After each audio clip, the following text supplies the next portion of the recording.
อืปรากฏนี่เลยจะกินไม่กวนมากเลยอืม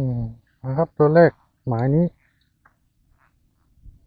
เหลืออยู่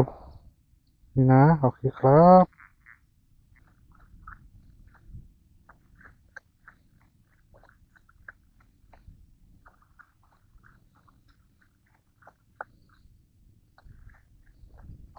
อืมกว่าจะกินได้นะแต่ตัวนี้นี่นะครับตัวที่สองเนาะโอ้วันนี้เคาะปลารู้สึกว่าจะกินยากเหมือนกันนะเนี่ย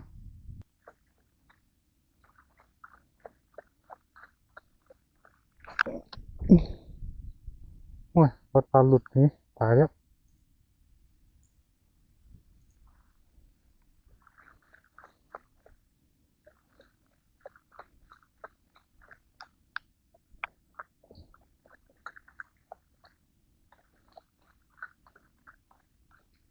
อืม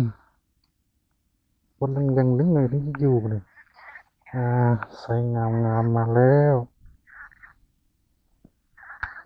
นี่นะใส่งามนะอรอดร้องใหญ่เลยนี่ครับ